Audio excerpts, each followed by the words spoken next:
Good afternoon, everybody. Welcome back to the second half of Agile Network India's November events at day one.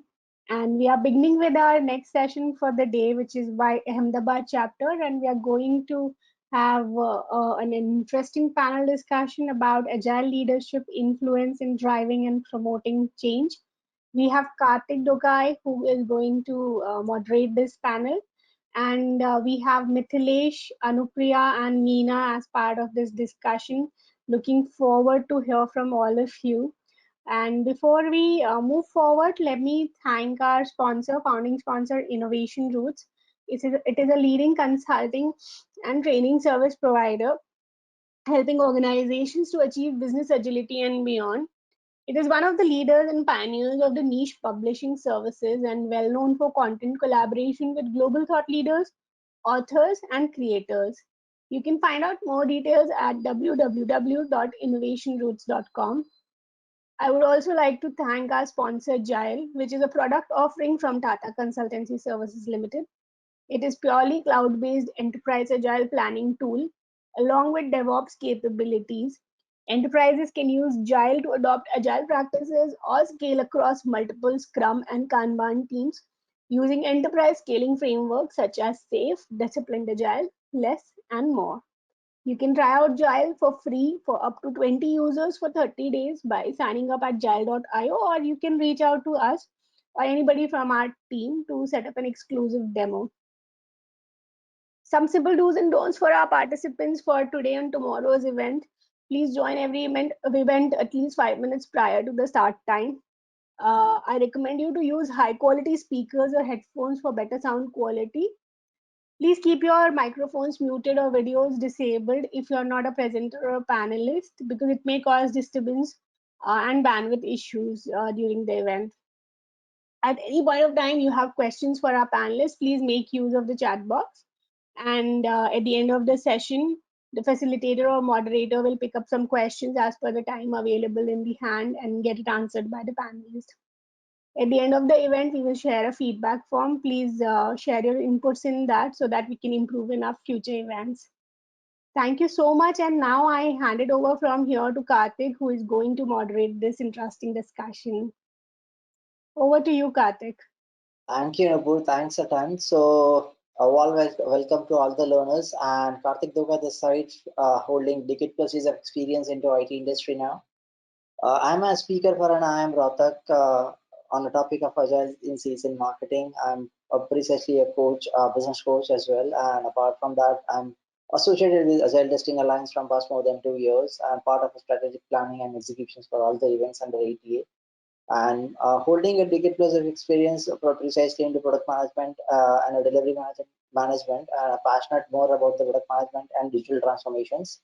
I worked across the different domains with regards to retail, hospitality, education, medical, and banking domain. So that's all about me. Okay, so yes, Mithilesh, we have Mithilesh from SNP, and Mithilesh, over to you. If you can please help us out with a brief introduction. Sure. Thanks a lot, Karthik. Thanks, Nupur, also to setting up the context. Welcome everyone for this discussion. At least I'm looking forward for this discussion. I'm sure that we are going to get some very interesting insights about the agile leadership from all the different leaders that we have into today's panel.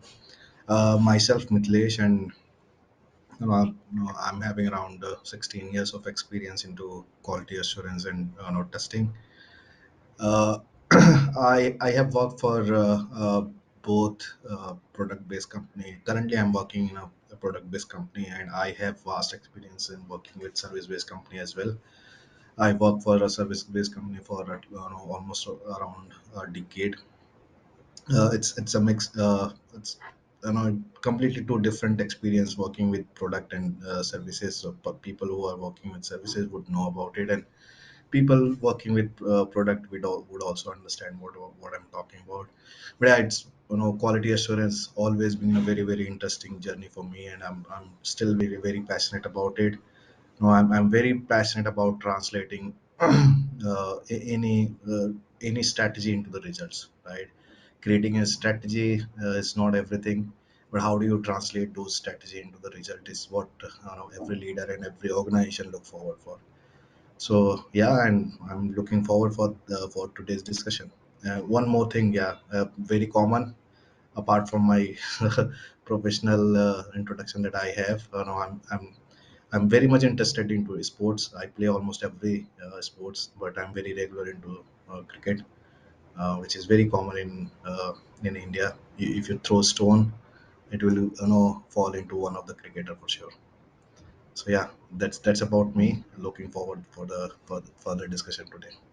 That's pretty interesting introductions. Anupriya, over to you. Can you please help us out with the introduction? Yeah, sure, Karthik. So thank you, Nupur, Karthik, and all the audience here for, uh, first of all, shelling out some time for this discussion, especially on a Saturday afternoon. So welcome, everyone.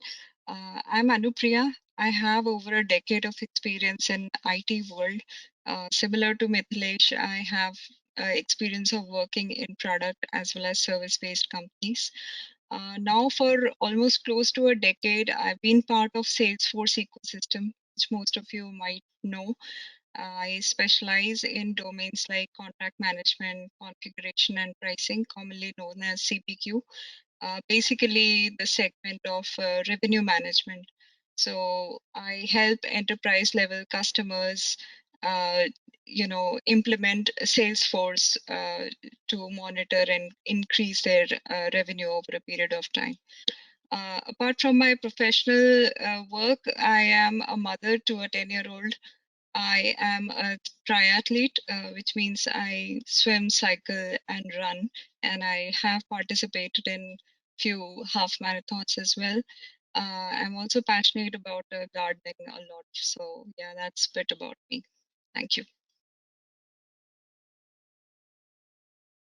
Thank you, Anupriya. Thanks again for the brief introductions. Yeah, thank you. So, Meena, over to you. Can you please help us out with the brief introduction?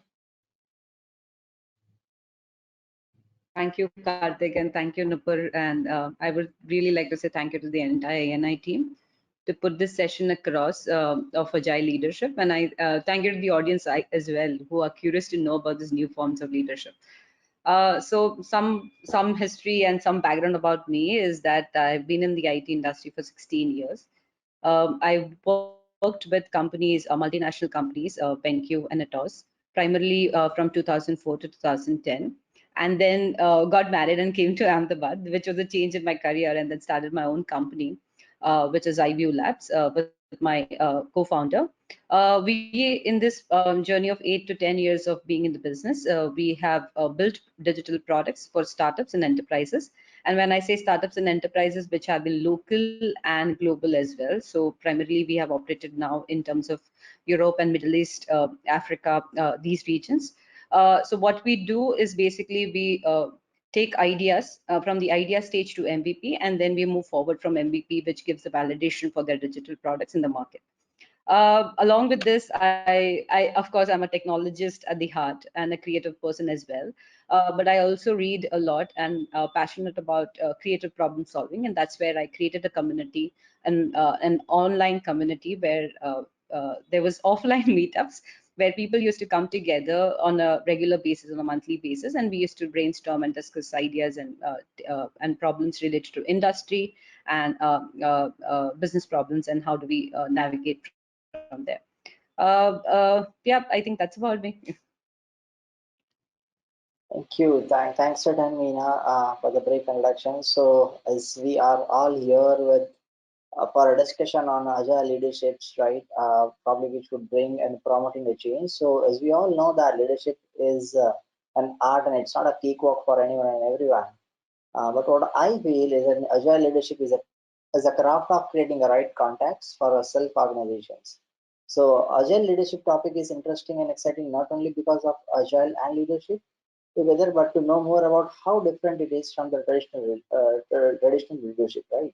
So with this, I would like to take up probably on our first question for our panelist is Meena. So Meena, what do we understand like how agile leadership is actually different from our traditional leadership?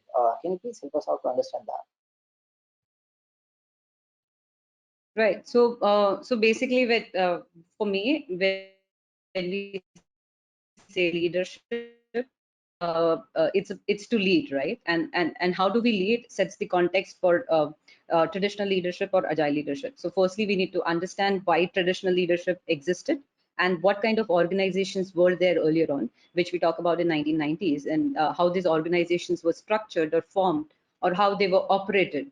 So when we talk about these organizations which are hierarchical in nature and which operate in kind of silos, so there the decision-making power solely lies on the basis of a person who's having an authority or who's having a power. Mina, I guess we guys have lost you. I guess we have Mithilesh as well as Anupriya both as well. So probably in that case, I would jump on to Mithilesh. And Mithilesh, can you please help us out to understand that from your point of view and from your experience, right?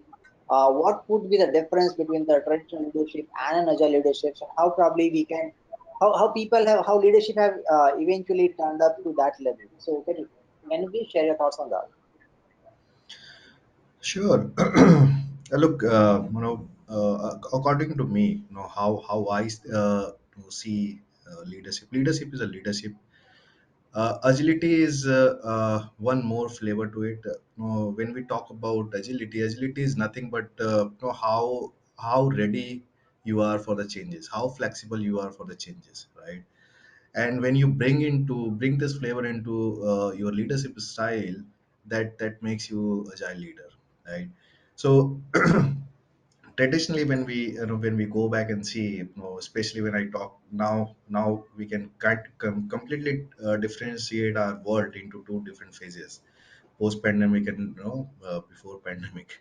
So in fact, before pandemic as well, most of the leaders were like very traditional in nature, in the sense they were following particular pattern, taking the most of the power with themselves, you know not very tend towards empowering people, right? So that they have more power, they have more span of control. So that was something which they wanted to take. Maybe people would have some fear about, okay, if I'll give away the power, I'll I'll be vulnerable. So that those were the mindset. But as soon as we talk about agile leadership is nothing but to give away the empowerment, to give away and to and to be more flexible, right? And also make sure that there is a trust and transparency built between you and your employees. So and also you always are ready to change and to realign the decisions that you're making, how much you are involving your people into decision making. All those things comes into the picture when you talk about agile leadership. And I guess that's what changed, and that's where people have started feeling more involved. They have built more trust on their leaders, because the leaders are the agile leaders. When I particularly when we talk about agile leaders, they are more transparent up to the people. They share more information. They ensure that their people are empowered. They are taking their own decisions. The leaders are only guiding them into the decision making, not taking the entire front seat to take the decision. And that's where people feel more engaged, more connected to the leader. And I guess once you feel very connected to the leader, and leader has the right vision, it goes very long way. So that's what my take about this agile leadership. Okay, so I have a follow-up question for you, Mithilesh. That you mentioned about the vulnerability part, right? You mentioned about be transparent. Like agile leaders are more transparent, right? So in that case, suppose for an example, if we talk about the leaderships which are not on a top level, but they are a mid-level leaders, right? In that case, if they show the vulnerability to the team Hello. and to the management, they have the fear of getting replaced. So how should people think on that front? How should people Hello. act on that front? Any thoughts on that?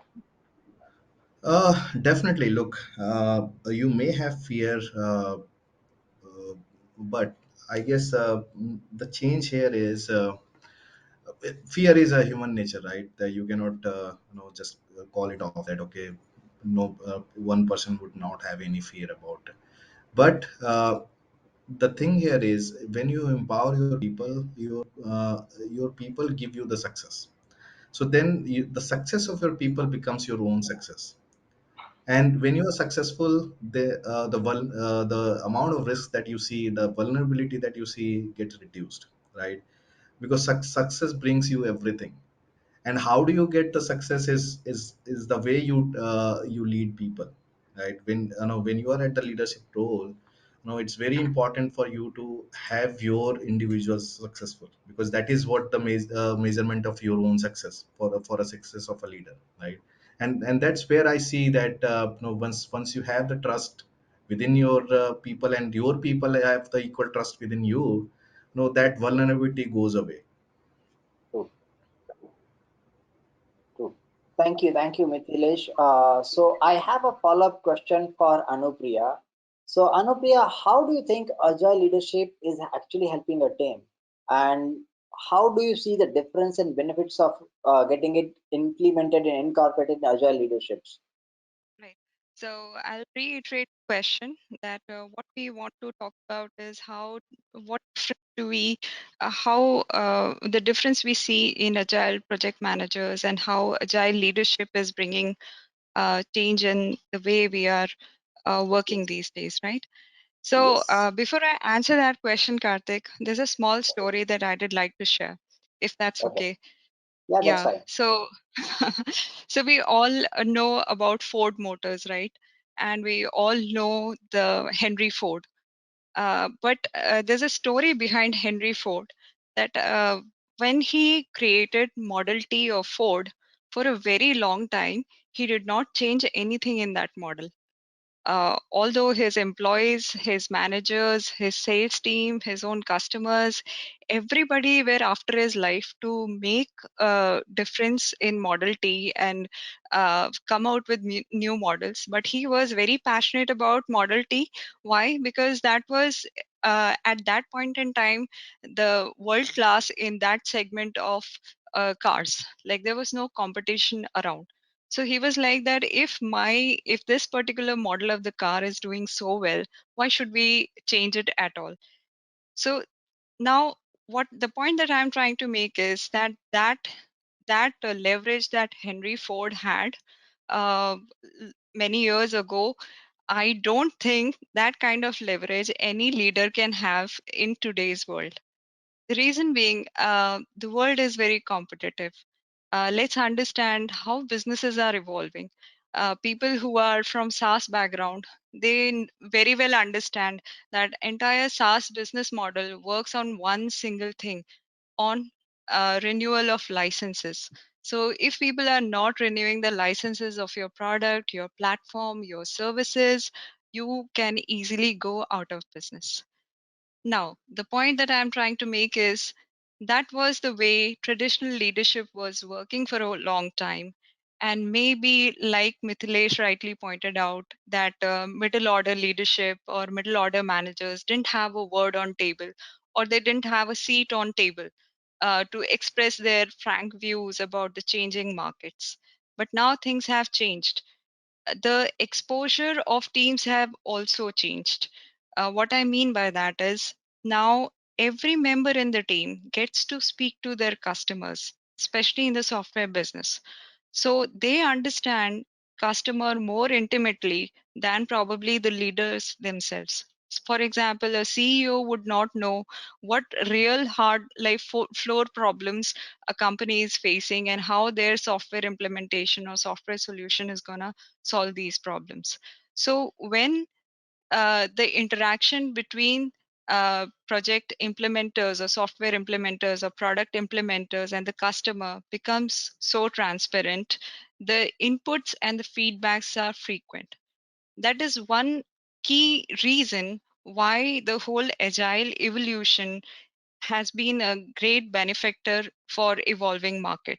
We can't go in the traditional way by saying that whatever the CEO decides becomes the line on the stone.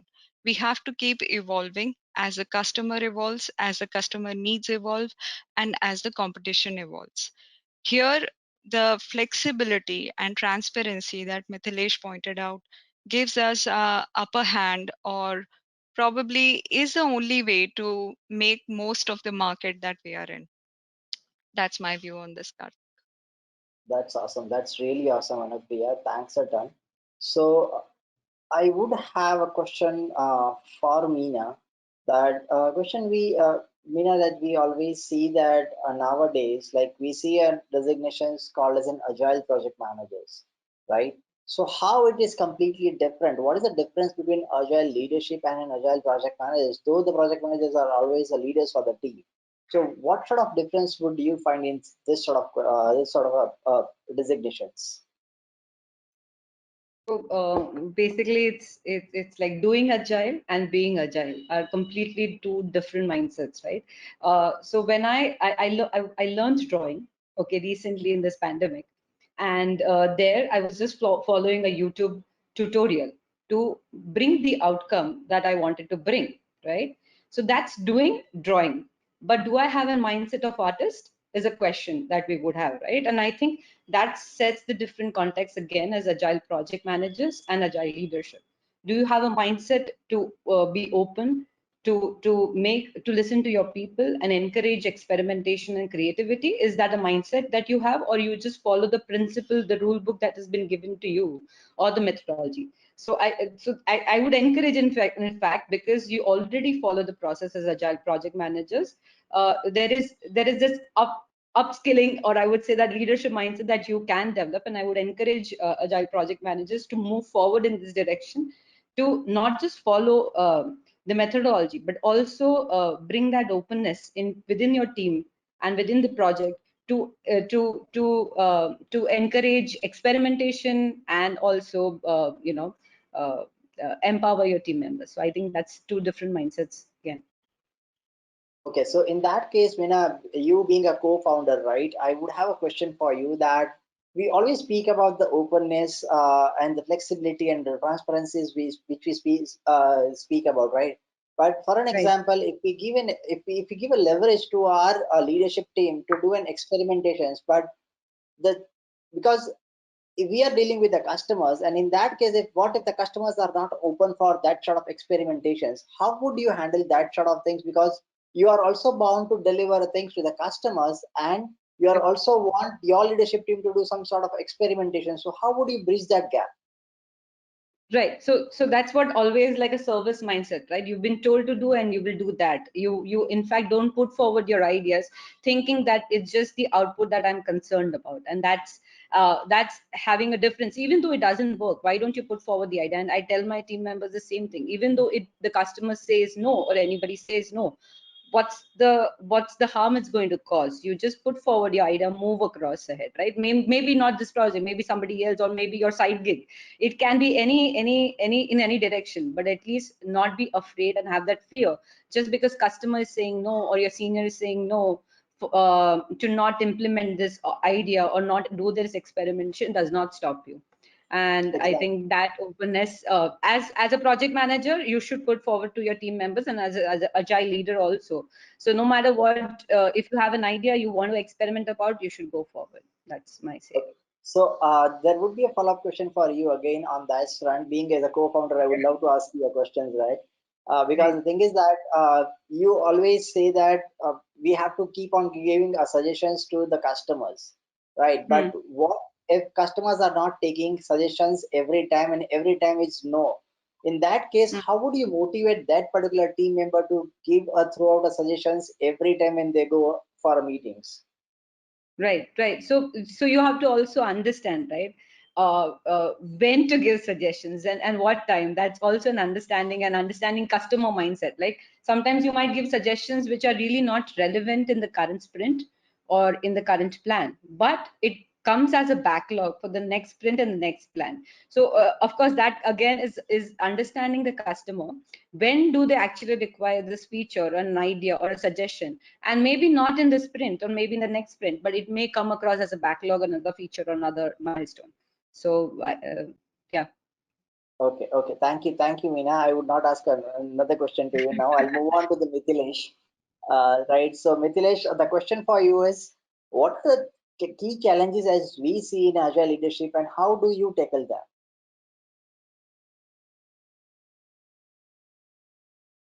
Hey, Mithilesh, you are muted. Yeah. Yeah, sorry. Okay, you're talking about what are the challenges that we see in agile leadership, right? Yes. Okay. So my straight answer would be I don't see any challenges with agile leadership. The challenges that we have is the adoption of it, right? Exactly. Someone who are very traditional manager, it's very difficult to them to adopt to such flexibility. It's difficult to them to adopt to such agility because traditional leaders, as I mentioned before, traditional leaders wanted more power, right? They wanted to people to be managed, but now people do not want to be managed. Rather, they want to be guided, mentored, empowered, right? So transitioning from traditional leadership to agile leadership is complete shift of mindset, and shift is always not easy. You can only achieve it by practicing. So my take here is there is no challenge in agile leadership. Rather, the challenge is to have that mindset shift from our traditional leadership style to the agile leadership style. Okay, perfect. So in that case, I I would have a question for Anupriya as well as Mithilesh. Both, I would actually allow Mithilesh to speak first. After that, Anupriya, I'll come to you. So Mithilesh, the question is here: what if one of your team member is not that cooperative, right? Because as you mentioned that it's about complete shift of a mindset. So it's not only inclined towards the leadership role, but it's also inclined towards the team members, what we are actually leading the team, right? But the one actually, because we always come across that sort of a team members who would actually not willing to move the actually their mindset, like shift of their mindset is not possible for that team member, or they if they want don't want to do it.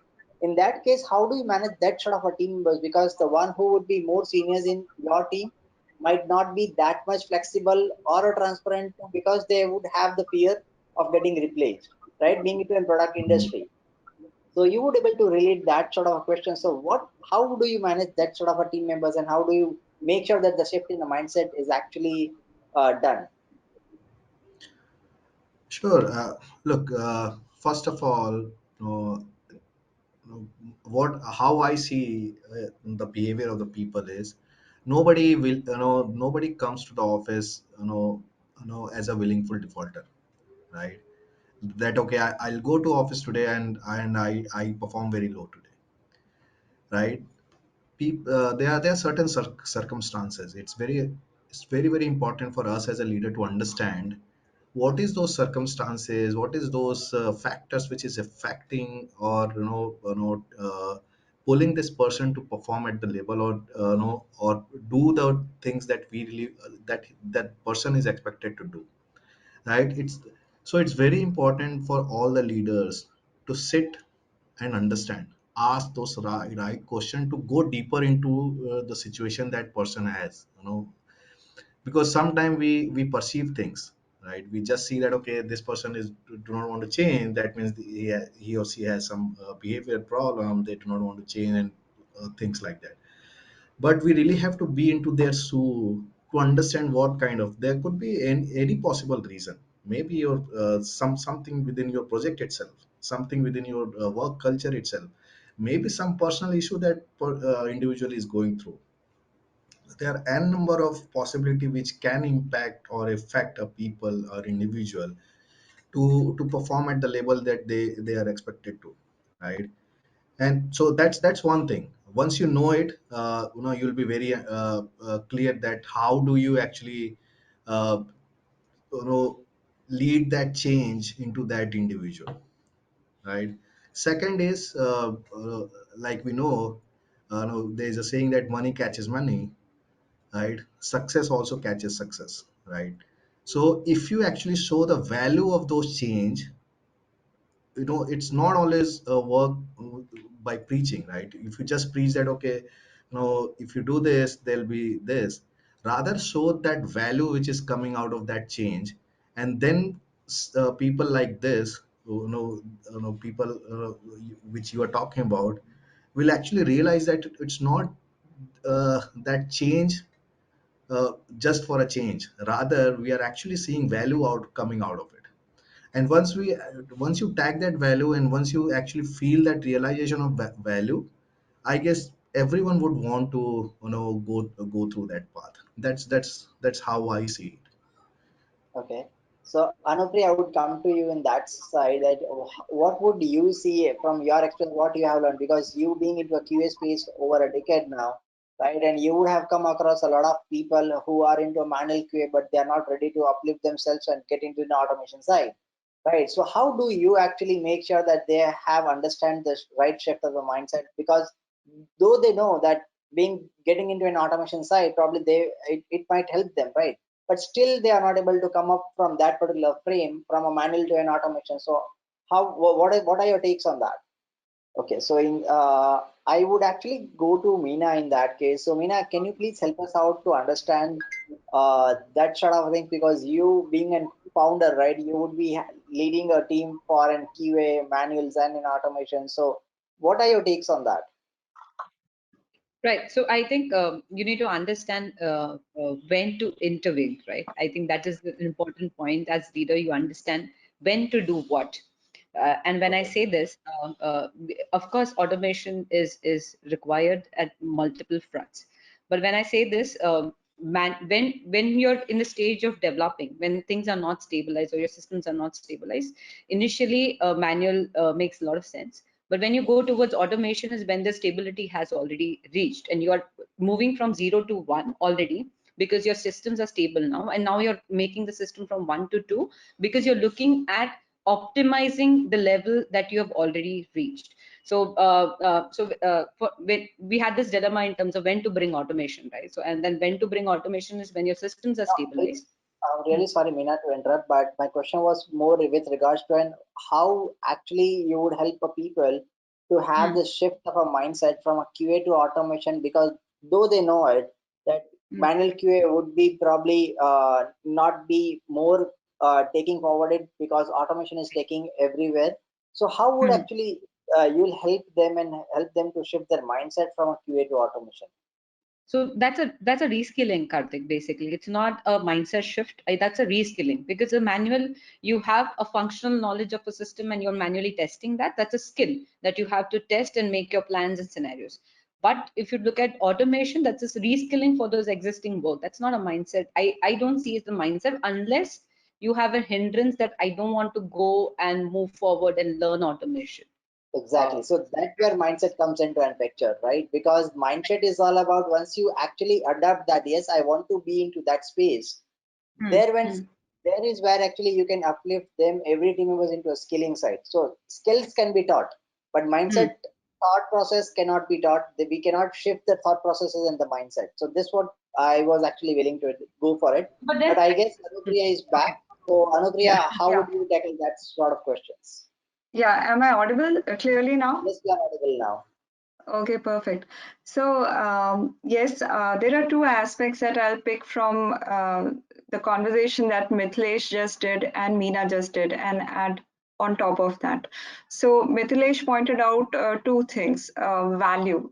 Value comes in terms of time and money, right?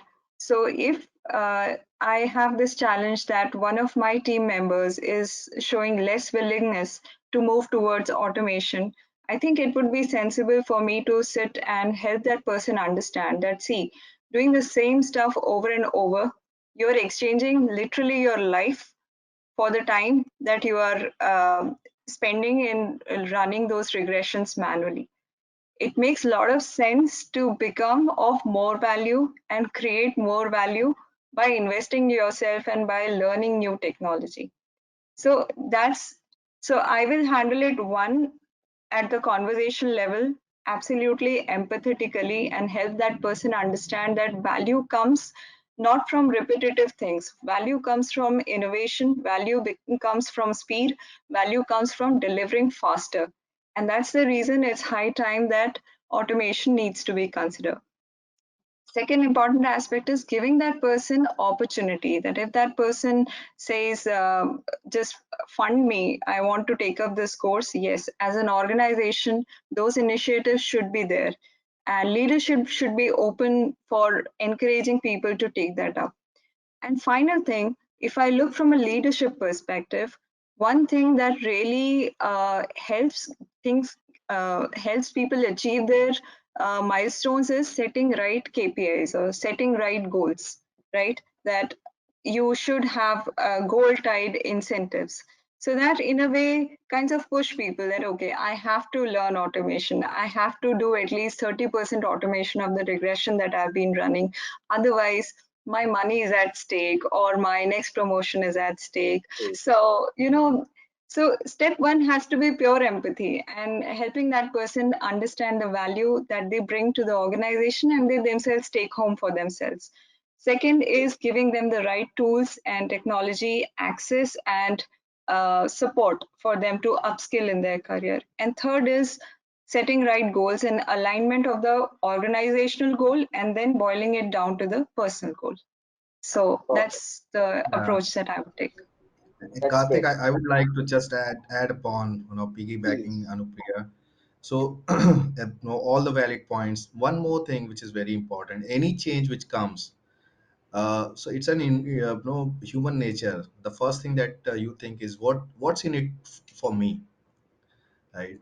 So it's very important for you to make them understand that it's not right. If someone is asking you to learn upskill yourself, it's not only for the organization. Obviously, eventually organization will get the benefit, but your profile will also be enriched, right? You can see much more brighter career with the improved and enriched profile that you would have once you upskill this, right? You also have to handhold, right? Most of the time what happens is we say that okay, you have to do automation, and then we do not provide that handholding, that support, that time, and we still ask that okay, you have to finish this 8 hours of task, but we still ask that okay, apart from this you also have to learn. So we actually, as a leader, as an organization, we have to see and provide that fine balance, do that hand holding, walk with them for for the right set of time when they feel comfortable about that change, and then they start putting themselves into it. Thank you so much, Mithilesh, for the kind words. But I do have one follow-up question for you, and probably I'll come on to Meena and Anupriya both for the same question. That during the pandemic, right? How did you felt that an agile leadership is actually driving and promoting a change? So, Mithilesh, do you have any thoughts, any takes on that? Sorry. So as soon as we talk about pandemic, so there are a lot of thoughts which starts coming, right? Perfect. Pandemic actually brought a complete paradigm shift into the way companies were operating, right? It has added significant challenges of business transformation. In this situation, businesses are realizing that they need to do more than just align the business model or update their strategy, right? The businesses need a fine balance. In this situation, the businesses need a fine balance of strategy, the people-centered approach, and also the forward motion through execution. While I see most of our organization are good at framing strategy, execution of these strategy depends largely on softer aspect like culture, alignment, communication, learning, and the most important overall mindset of leadership, right? So what we needed at that point in time, and what we continue to need is, we need more heart in leadership, right? When I say heart here signifies the spirit of service. Leadership that embrace this spirit of service to internal and external stakeholders, right? So pandemic was a time when it was very important to give more empowerment, build more trust, guide instead of monitor, and importantly, continue to motivate. And when we talk about agile leadership, it all about giving away, right? And I pointed this out earlier as well. Giving away the empowerment, building that trust and transparency. Hence, leaders who were agile were better able to manage the situation during pandemic. So, and I would also further talk about it. Working from home will continue to be standard feature for of most of our engagement program. Right? While organization intervention definitely help people feel good about the work and the environment, but the real engagement largely depends on individuals and their own motivation and how they are led, right? So therefore a real engagement is a combination of individuals motivation, team performance, and leadership. So some of the very key things that this agile leadership and agile leaders should be doing, and would have probably done during pandemic, is understanding the individual motivation, aligning work approach to channel those motivations, right? So because motivation was the key, you were into so difficult time that you were seeing losses around you, and you still have to deliver. So having that motivation was very very key things to deliver, right? So everything is kind of the all the roads were going towards the motivation of an individual. So aligning work approach to channel those motivation, provide people with opportunity to grow and learn, right? Build the foundation of trust. All these were very very important things, and I guess all these are very very much tied to the agile leadership, and someone would have followed this would have probably better manage the situation, and this will continue to help us in the future. Very good. So, any talks, any thoughts, Meena? I would actually ask the same question to you. If you can just help us out with your views, being as a founder, you would be having a complete different view as well. So, can you please share your thoughts on that? So for me as a founder, I think we went into cycles of transformation. And when I say cycles of transformation, it's not large transformations at stake, but cycles of responding to the situation that came to us, right? And when we say situations, those could be micro situations or major situations, and that's where the agility also comes as an organization, like moving across virtual to completely remote, to completely again saying that okay, let's call everybody back, to moving again saying like let's go hybrid. So these are transitions which has happened, and looking at the situation that we were in, we have taken decisions, and I think that's what is required, not looking at like okay, 1 year we are going to go completely remote, or because that was what we were looking at earlier on. But then we realized that the collaboration, the culture, the training, the new joinees who were virtually getting onboarded were losing the connect with their peers. So all of those problems we realized when we went into the complete 100% remote mode. And how do we address this problem is by taking and dealing and acting to the situation when they came completely, right? So in that scenario, now we are in the complete hybrid mode, like okay, even if you want to come back to office, you come for 15 days and then you can go back. So we are all trying and testing these models, what is going to really work to have a team which is collaborative, even though it's in hybrid mode, to have maximum collaboration, to have new joinees who are onboarded and also are integrated with the culture that we have. And it also fosters that experimentation approach that we have and takes it further ahead. So I think it's a cycles of transformation, and I see that as micro cycles of transformation. Okay. Yeah, I'm really Karthik, we sorry. can't.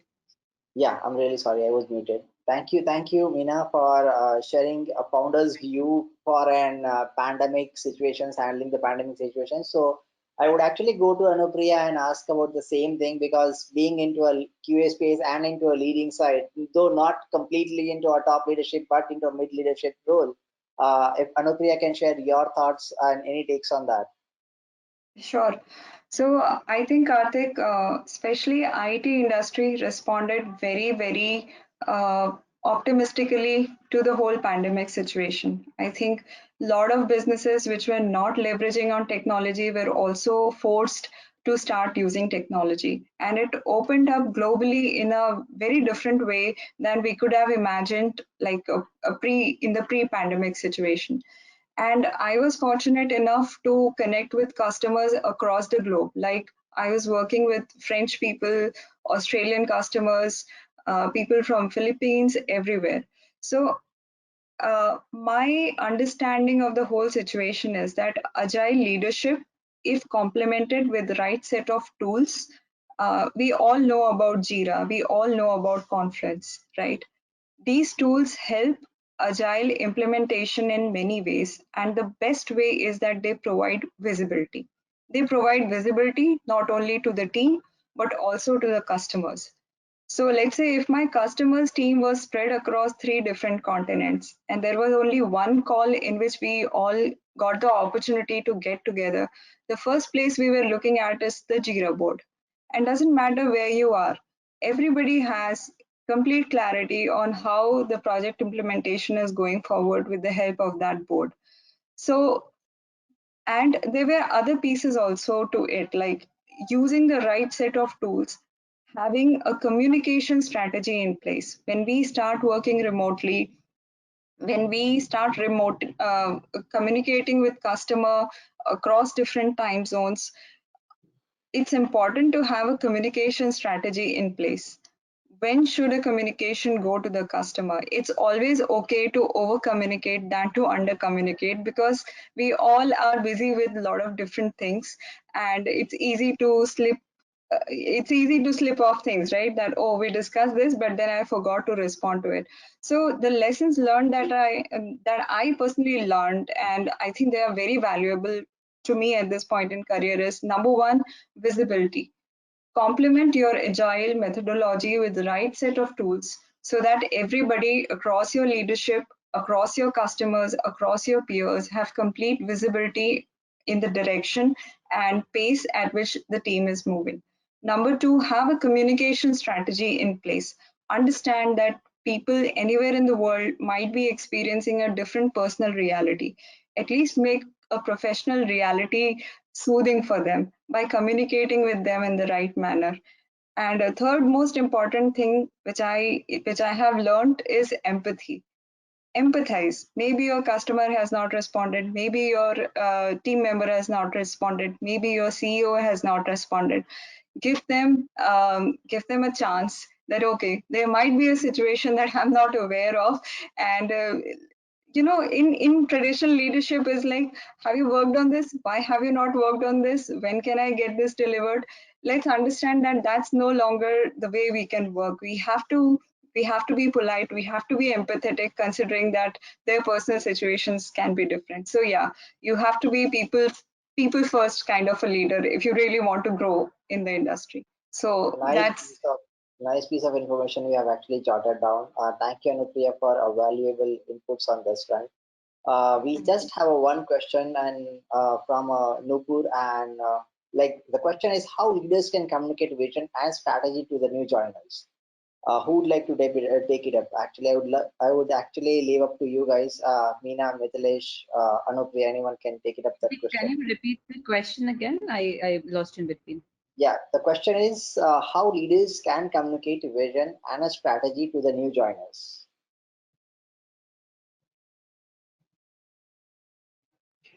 So I'll take that one, I guess. Right. So basically, I think it's about vision and your purpose of the organization, of its core existence. And I think that's very, very important to first is to create that vision. Second is to share that vision. And third is to imbibe and institutionalize that vision within the organization. So as a leader, I think these are three important factors that needs to be shared and come across. Yeah. Thank you. So as it's a time box event, we are into an agile and we follow the time box event, and we guys are almost done. So with the benefit of time, Raghupati, I'm really sorry I would not be able to take up your question, but probably you can just drop out a question to the panelist over a LinkedIn, and probably they can share their views over a LinkedIn whenever the time permits. But I would probably close up the session for now, and Nupur, over to you. Thank you so much, Karthik, Mithilesh, Anupriya, and Meena. It has been 15 minutes full of insights and some amazing experiences that you guys have shared with us. So, thank you for taking out that time and being with us on a Saturday afternoon.